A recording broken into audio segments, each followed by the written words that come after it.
We gather in this space in the gratitude that you have seen us, no matter how far we have been pushed to the edges, that you have heard us, no matter how often our voices were silenced, that in every way you have witnessed to us, that you have experienced our stories with us, and have spoken a healing and hopeful word into them. Once, when I was a Bible camp counselor for a youth fellowship in high school, I made a post about being a queer Christian. A week later, I was notified that I could no longer work for the fellowship as they felt I was promoting the gay agenda.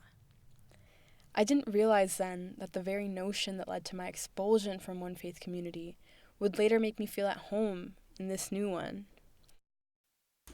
So this is probably one of my favorite passages. Is not this the fast that I choose? To loose the bonds of injustice, to undo the thongs of the yoke, to let the oppressed go free, and to break every yoke?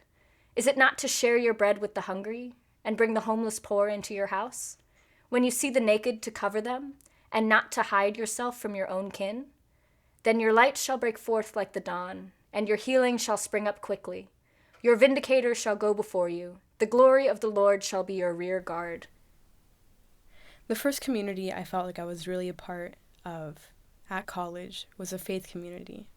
Like many faith spaces that I'd been in before, it was neither explicitly affirming of queer people nor explicitly against queer people. But because I felt so close to the people there, I felt like I could trust them to love me for who I was. At the beginning of my second semester, this faith space invited a, quote, ex-lesbian speaker to come talk at one of their weekly worship events. Not much later, I found out that that same organization had asked a student leader to step down after she was outed for being in a relationship with another woman. I remember talking to the adult leaders of this organization, people who had been my mentors, my supporters, and just feeling like they couldn't understand the hurt that I was expressing. They were so well-versed in the theology of anti-queerness, but they were not prepared at all to try to understand why this event was so traumatic for a queer person within their own community. I really value the way that our assumptions are very different from what maybe a standard Christian assumption might be. We don't necessarily assume that we'll use male pronouns for God. We don't assume that we'll, use scripture that can be read as condemnatory or demeaning. Those things are things we challenge from the get-go. And I really value that rootedness in the sense of there's very little that we do that we haven't already questioned. That's very freeing for me, and it's also very exciting for me to see how that affects and frees others. And to be able to create a space where people who never heard it at 6 or 16 or 26 or 60, you are fully loved as you are. There is no core part of your identity that you must excise to be acceptable to God. The way I see that transform people is absolutely beautiful. You're in spaces that are faith spaces that aren't explicitly queer. Do you feel like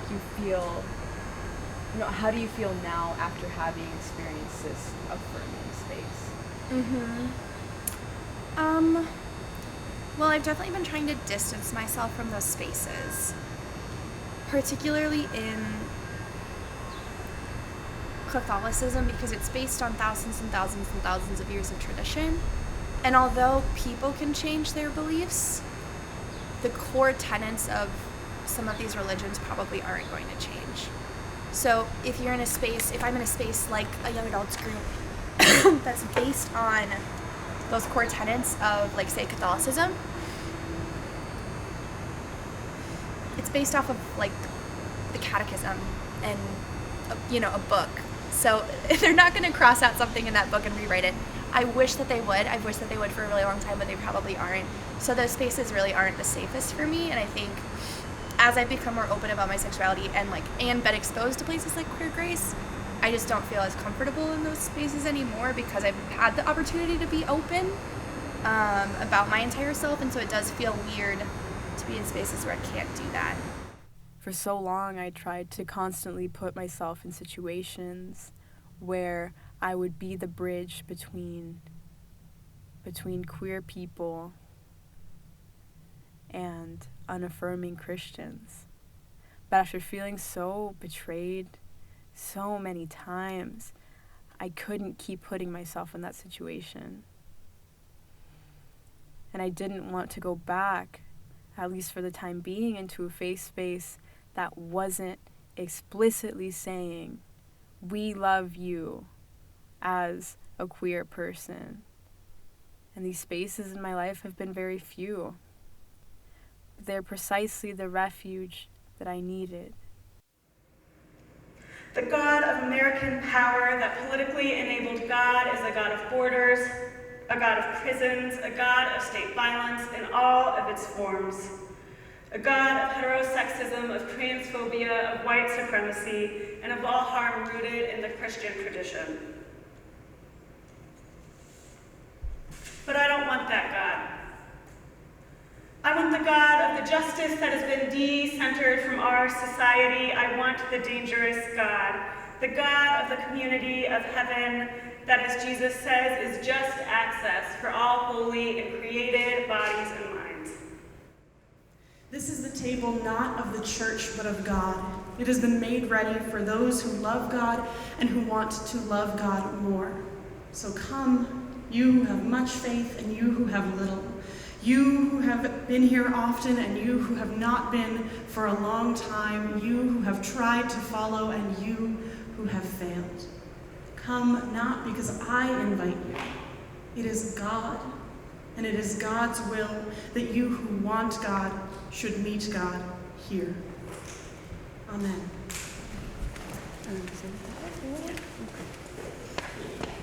Joshua, this is the body of Christ given for you. Jenny, this is the body of Christ given for you. In this community, for the first time, I feel peace. I don't feel like the rejected queer person. And I don't feel like the queer person who has to work to make their faith space better.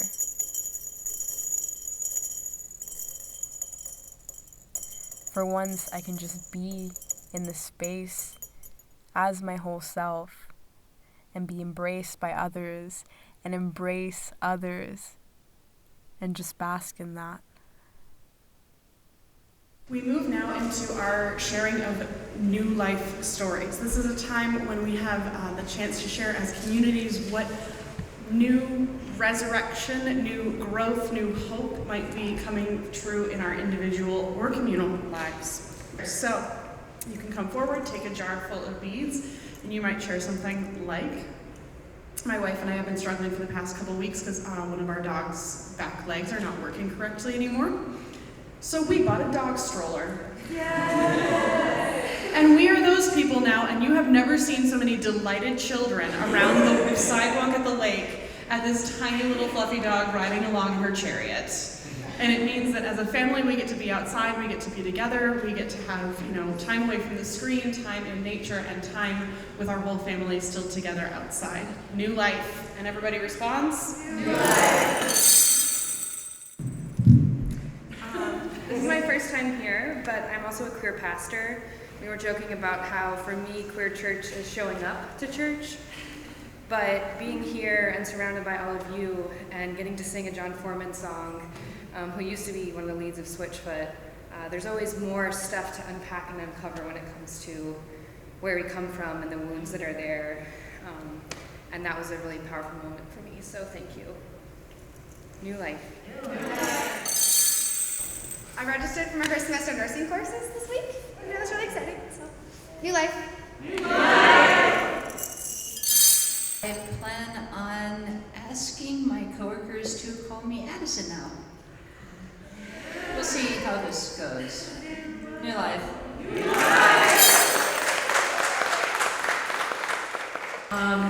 Back in May, I was hired by this shop that I really, really love to be a retro soda jerk for their new thing.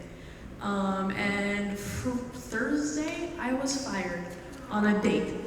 So that was kind of dark.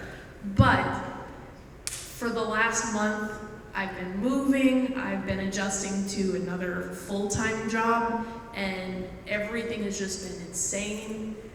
And I got fired from my weekend job. So now I have weekends. So now I'm here, now I get a Sabbath, and I get to rest. New life. New life. I came from an environment where my gender and sexuality was very accepted, but my faith was not. And I just kind of happened upon this space, and that's really cool. And so, new life. New life.